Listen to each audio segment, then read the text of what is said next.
Well, good morning, everyone.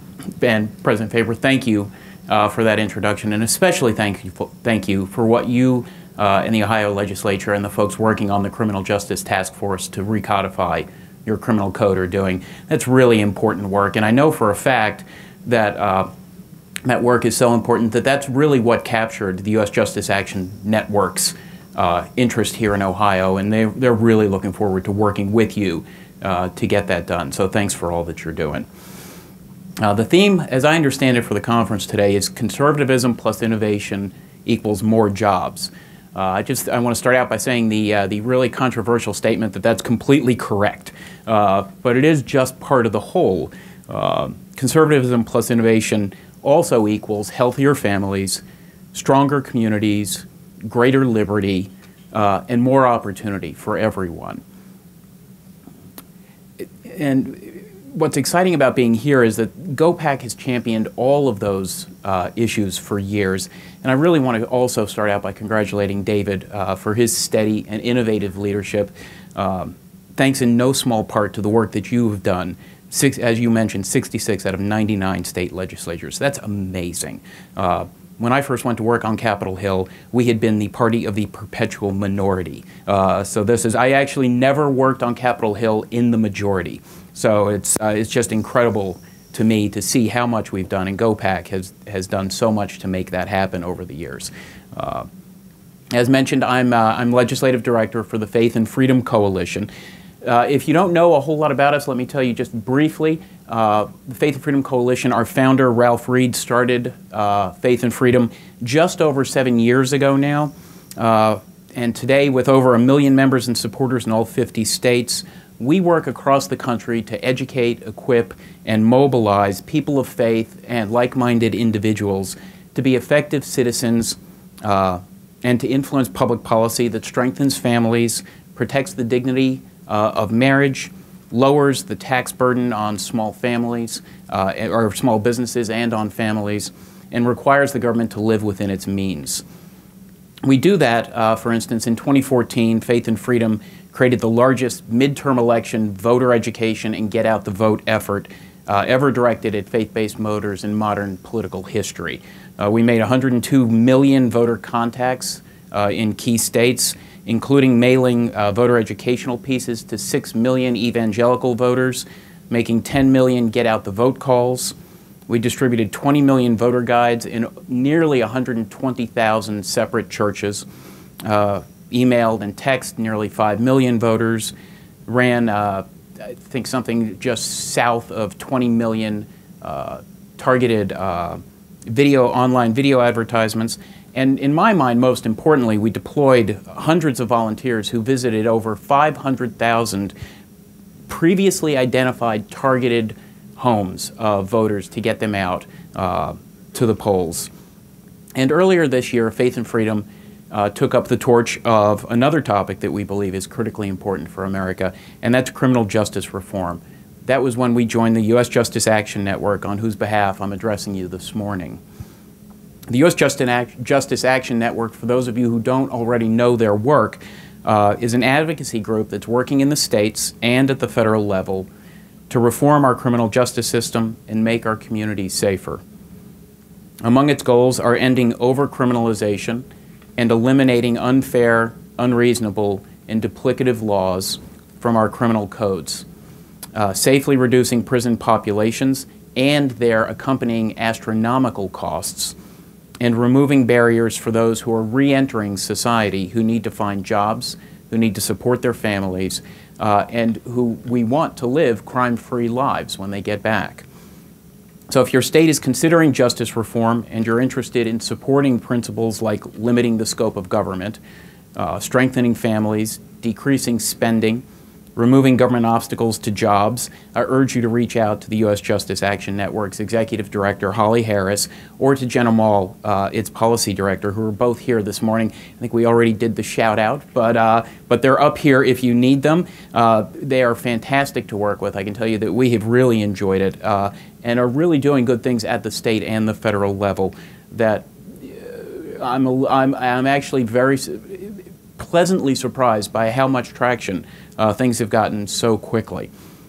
So So I'd urge all of you to seek them out over the course of the day. They can also connect you to other organizations within the network beyond Faith and Freedom Coalition, partners like Americans for Tax Reform, Freedom Works, and Right on Crime has led so much of this at the state level already. So anyway, today I'm here to talk to you about how conservative leaders are changing laws and lives with criminal justice reform. And man, oh man, are they. David mentioned earlier, states like Texas, South Carolina, South Dakota, Louisiana, Georgia have all enacted major reforms. And most importantly, they've seen their prison populations drop while their crime rates did the same. And I think that's critically important to remember at the outset of this. That we're talking about criminal justice reform, and the background that you need to maintain for all of this topic is that public safety is the #1 issue before anything moves forward. So while we'll talk about a lot of reforms, all of them are held up against the barometer that if they don't increase public safety, they're not something that we're going to be doing. So I think that's terribly important. But having said that, frankly, conservatives recognize that we have too many criminal laws. We're sending too many people to prison. We're spending too much money to keep them there for far too long, and we're doing too little to reintegrate them back into our communities, which is where they're headed. 95% of them are coming home at some point. So we know that we've got to do a better job. And the kicker to all of that is it is becoming increasingly clear that over-criminalization and over-incarceration are making our communities less safe and ultimately increasing the number of Americans that are going to be crime victims, let alone the astronomical costs that we're spending on incarceration. So let's start by looking at what's happening legislatively. At the federal level, bills have been introduced on a range of topics. They go from upfront sentencing to back-end prison reform and corrections reform, juvenile justice reform, mental health programs, and civil asset forfeiture reform, to name just a few issues that are going forward. On the House side of Capitol Hill, former Judiciary Committee Chairman Jim Sensenbrenner has introduced a bill that includes sentencing and corrections reforms, as well as really important measures to address overcriminalization by requiring regulations with criminal penalties to sunset after 5 years if they're not renewed. The current Judiciary Committee Chairman, Bob Goodlatte from Virginia, is going to be introducing his own legislation next month. And Speaker Boehner has publicly expressed his support for moving a criminal justice reform package this session through the House. So there's a lot going on there, but not to be outdone, on the Senate side of Capitol Hill, Judiciary Committee Chairman Charles Grassley has been working with Senators Cornyn, Lee, and several others, including across the aisle, working with some of the Democrats to come up with a consensus package that should be introduced in early September. So it looks very, very good on the Senate side that there's going to be some vehicle that begins to move on this topic. And that's no small feat these days. Majority Leader McConnell thinks this is important enough to reserve precious Senate floor time for debate and a vote. And there's a lot on the Senate's plate. And that, I can tell you, as all of you know far better than I do, the time on the Senate floor is a very, very precious commodity. And I think that's a testament not only to the hard work of Misters Grassley, Cornyn, and Lee, but it's also a recognition of the pressing need for criminal justice reform to control spiraling costs, to increase our public safety, and to strengthen our families and communities. But frankly, none of this would be happening if the states had not led the way. The fact is, in criminal justice reform, the federal government is playing catch-up to what the states have done, and in particular to what red states have done, where they've got the legislature and the governorship. We probably shouldn't be surprised by that. This is kind of, I would say this is exactly as it should be. The states have always been the laboratories of democracy, and the federal government governs best when it governs least, and when it looks to their example and defers to the states in their proper spheres. And this is definitely the state's proper sphere. It's the Republican legislatures that have been advancing the most innovative and serious reforms. So let's take a look at what some of them have done. Texas led the way and has been doing so for nearly a decade, moving away from building more prisons to strengthening alternatives for holding nonviolent offenders accountable. in the community, and they're doing this with a really aggressive use of drug courts, for instance, has been a big part of it. Since making this shift, Texas has dropped its incarceration rate by more than 12%, and most importantly, dropped its crime rate by more than 24%. So this is not a question, as Mr. Faber said, this is not a question of being soft on crime. This is a question of being smart about crime. It's being smart about prison space, which is a very, very expensive real estate. It costs a lot to keep someone in prison. You want to keep the right people there. And what Texas has shown is that you can decrease your prison population while increasing your public safety. As a matter of fact, Texas's crime rate is at its lowest rate since 1968, and Texas taxpayers have saved over $2 billion alone just from not having to build the new prisons that were already slated for their increasing prison population. But Texas is far from alone. In 2010, South Carolina eliminated mandatory minimums for manufacture, distribution, dispensing, delivery, or purchase of drugs below a certain weight thresholds for first and second offenses, something that you wouldn't necessarily think South Carolina would be the leader on. And I get to say that. My wife is from South Carolina. I spend more time there than almost anywhere else. But since then, the crime rate has decreased by 14% in South Carolina. So once again, it's not a question of being soft on crime. It's a question of being smart about how you deal with certain offenders and not kind of approaching it with a one-size-fits-all approach. And after its prison population more than doubled in 20 years and was projected to continue increasing, Georgia reformed both its adult and its juvenile criminal justice systems to focus its limited prison space only on serious offenders. It strengthened probation and accountability courts, as Texas had done, in order to be able to do that. It relieved local jail overcrowding and instituted outcome-based performance measures at the same time. Now, none of these changes, including the reductions in the state mandatory minimum sentencing requirements, appears to have any adverse impact on crime. The recent crime rates have continued to decline in all of these states.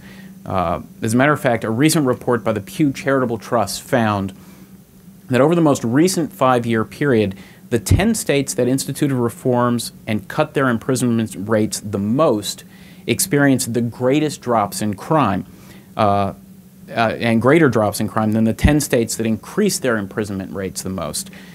So it's really, this is very much an issue where if it's approached right and it's thought through, you can both increase public safety and decrease your criminal population, which for me, having been around in Washington for a long time, this was not common knowledge. This was not how we approached crime for a long time. It's not the way we thought about it. But it is making a huge difference. And as I said, I think the states are really leading there. Although I have to give a brief shout out to President Bush, who I worked for at the Department of Justice, who did this when he was governor of Texas as well, much longer ago than 7 years, where he was working on prisoner reentry programming within the Texas state prison system. And that was a belief and a passion that he brought to Washington, and I did some work on that at the Department of Justice for him as well. So there's a long pedigree here of realizing that reentry programs that help transition prisoners back into our communities where they can be productive members, where they can stay out of crime, where they can stay off of drugs, where they can hold down a job, is very, very important to our community safety and to the prison system. So now, but of course every state is different and some anomalies exist. But what this really demonstrates is that we should no longer take it as a given that simply putting more offenders away for longer periods of time is the only or even the best way of reducing crime in our communities and keeping our communities safe. And it's become evident that conservatives are leading on criminal justice reform at the state level. As this has gone on, it's been fun to watch the media, who have been somewhat perplexed by this entire concept. I think that you probably saw that when you were on MSNBC. They're asking themselves, how can this be? How are conservatives leading on criminal justice reform? We own that issue. I conflate the left and the media together. I hope nobody here minds that. In my opinion, I think there are three reasons why conservatives are leading these efforts. The first is that conservatives recognize that the present costs of incarceration in money and in lost opportunities, in broken families and in neighborhoods, is far in excess of the benefits, and in fact might actually be part of the problem in increasing crime rates and with nonviolent offenders being swept into the system along with violent offenders. So now, since the enactment of mandatory minimum sentences for drug offenses in the 1980s, the federal prison population has increased by more than 850%. That's just astronomical. In 1980, there were roughly 24,000 federal offenders, and on any given day today, the BOP is hosting north of 200,000. I think the last count in July was right at 209,000 people in federal prison. And roughly half of them are there for drug-related offenses. And this expansion of the prison population has not come cheap. In most states' budgets, spending on prisons and jails is the second largest item, coming in only behind Medicaid. Today we spend more than $80 billion per year on jails and prisons, with 90% of that spending occurring at the state and local level. So it's a huge driver in the budgets. But beyond the dollar figures, there's an even greater human cost to be considered. As conservatives, we recognize the inherent worth and dignity of each individual as a single person, a unique creation of God, and endowed by their Creator with inalienable rights. We all know that language, and we know it because it's true. We recognize that the family existed prior to and is superior to the state, and that it's the very foundation of the healthy communities and the healthy country, the most important institution for producing healthy, productive, and law-abiding citizens. Since we recognize the dignity of the individual and the importance of the family, we're rightly concerned about the impact of having over 2 million adults, 2.2 million adults to be precise, behind bars in this country on any given day. Today, roughly 1 of every 31 adults is under some form of correctional control, either through incarceration or supervision. To put that in perspective, it was only 1 out of every 77 adults during the presidency of Ronald Reagan, and it was after the harsher sentencing for drugs went into effect. So this has an impact not only on the life prospects of the offenders themselves, but also on their family members who suffer when a spouse or parent is sent away to prison for a long time. Years ago, I ran an organization called the National Council for Adoption. We did a lot of work on the child welfare system. And if you really want to be depressed, you can take a look at what happens to children who grow up without a family, who grow up in the child welfare system. I was talking to one person who actually referred to graduation from the child welfare system, from foster care, graduation meaning you age out of the system, as a one-way ticket to prison. You might as well have driven them from the foster home to the prison. So it's just incredibly important there. And even what I was really amazed by at National Council for Adoption, that even families that we might not consider the most functional, the healthiest families, were better for these children than having a parent absent or having no parent or being in the system. So this makes, even though we're not necessarily talking about Ozzie and Harriet here, this still makes a real difference in kids' lives. And astoundingly, today, 1 out of every 28 children has a parent behind bars in 2010. 1 out of 28. 30 years ago, it was only 1 out of 125. Before that, it was even less. It's just an astronomical number, and we simply can't rebuild our communities without addressing this situation. We just won't be able to do it. So that's that. But I really, the family component here is terribly important. But I think the second reason why conservatives are leading on this issue is because we recognize the root cause of our problem is an over-criminalization that's left us less free and increasingly is making us less safe. Today there are more than 4,500 federal criminal laws, just federal criminal laws, and perhaps more than 300,000 regulations with criminal sanctions at the federal level. I say perhaps more than 300,000 because there are so many federal criminal statutes and regulations that the Congressional Research Service, the U.S. Department of Justice, and the American Bar Association couldn't even count all of them. They gave up even trying. If the experts don't have a clear understanding of the size and the scope of federal criminalization, how can we expect the average person to know and respect the law? The fact is they can't. And that highlights what I think is the most pressing danger of overcriminalization. It turns ordinary citizens into criminals. Anyone can be indicted if you want to indict them. We have so many laws today that it's not a question of enforcing them, it's a question of deciding, do we want to find someone to prosecute and to put behind bars? And that's simply not what the criminal law was meant to be.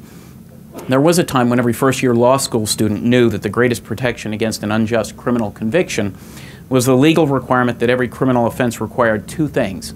First, an act, and second, what the law refers to as a guilty mind or a mens rea. You had to have both the act and the mental state in order to put somebody into jail. And with very, very few exceptions, no one should be convicted of a crime without the government proving he acted with a guilty mind. That is, that he intended to violate the law, or knew that his conduct was unlawful, or his conduct is so reprehensible that the law is willing to impute a knowledge of his wrongdoing. But without this requirement, our legal and constitutional rights can't protect us from being convicted for making honest mistakes or engaging in conduct that we had no reason to know was illegal to begin with. The law recognizes that we all know. We all know that murder, rape, larceny are inherently wrong. But many of these new criminal offenses criminalize conduct that isn't inherently wrong, such as a failure to comply with specific regulatory or reporting requirements, receiving lobsters that are wrapped in plastic rather than paper because the law of Honduras requires that, and you go to jail for 2 years because you didn't know that. This is not what criminal law is supposed to be. Unlike with crimes involving inherently wrong conduct, this conduct usually does not justify the inference that a criminal defendant either knew that his acts were prohibited or that he intended to violate the law. And the result is that people who do their best to remain law-abiding citizens and members of society can no longer be confident that they're safe from prosecution. That's morally wrong. It undermines our liberty. It erodes public trust in the laws that any democratic republic requires in order to be stable and safe. So I think that over-criminalization is the other reason why conservatives are so involved in this, and it leads to both the increase in the prison population, but also, I think, in a vulnerability to ordinary people that is just not what is supposed to be. And the third reason I think that conservatives are leading on criminal justice reform is frankly because we've earned the right to lead. The American people trust us to make these reforms because consistently and over time we've demonstrated a serious and sober approach to punishing criminals and protecting our communities. When liberal policies led to a breakdown in public safety in the 1960s and liberal judges refused to punish criminals in the 1970s, it was conservative criminal justice reforms in the 1980s that righted that situation. And led to what has been a 20-year reduction in the crime rate. It's been incredibly successful. Frankly, we were so successful that when former President Bill Clinton was simply Governor Bill Clinton and running for the White House, he took to the steps of the Houston City Hall to rail against then President George H.W. Bush and his record on crime. Surrounded by uniformed police officers, I'm not sure if everyone remembers this, but I do. Surrounded by uniformed police officers, he proclaimed, "I want to be tough on crime." And that November, he was elected president, and 2 years later, signed one of the most sweeping federal crime laws, sponsored by then Senator Joe Biden, which expanded the federal prison system and required harsher mandatory sentences. Now, 20 years later, he's apologizing. Clinton says when he signed the law, it actually didn't make us safer, but led to an epidemic, of incarceration across the country. I have to say, I'm not prone to agree with Bill Clinton. It's not something I do very often, but on this one issue, I have to say I do agree with him. But unlike President Clinton, conservatives never forgot that criminal justice system has 4 traditional goals that must be balanced. It's got to discourage and deter criminal activity on the front end. It's got to protect society from dangerous persons by keeping them incarcerated and away from the general community. It's got to punish people who have committed serious crimes. And it's got to rehabilitate and reform people who have committed those crimes because they're coming back into our communities. When guilty verdicts are found and sentences delivered, incarceration plays a critical role in our criminal justice system. It separates wrongdoers from society and it deters crime. But putting people behind bars is not always the best answer for all criminal behavior. Red states across the country are trailblazing reforms so that our prisons are used efficiently and appropriately to best serve the public interest and to reduce the cost of incarcerating so many nonviolent people. Since we know that 95% of criminals will be released after they complete their sentence, wouldn't it be better if they returned to their communities to earn a job and be productive members of society, instead of turning back to a life of crime? We believe at the Faith and Freedom Coalition that redemption is at the heart of faith-based prison reform and faith-based ministries across this country. There are many examples of individuals who've committed crimes and then turned their lives around to earn places of respect within their communities. Let's reform our criminal justice system to produce more of those success stories and bring individuals back into the stream of opportunity. Our criminal justice system can only do so much, usually only after a crime occurs. But being smart on crime means that when a crime is committed, the criminal justice system engages to protect the public, to punish the guilty, and reform offenders so that they don't reoffend. Thankfully, these are exciting times to be involved in the realm of criminal justice. Faith and Freedom Coalition is proud of the work being done through the U.S. Justice Action Network and by conservative legislators across the country to continue to build on the momentum to write a justice system so that when it engages, it maintains ultimate individual liberty and is consistent with law and order. In so doing, we'll acknowledge the inherent dignity of every single person involved in the process, and we want to thank GOPAC and you for everything that you're doing to help make this a reality. Faith and Freedom stands ready to help you in any way that we can. Thank you so much, and God bless you and your work.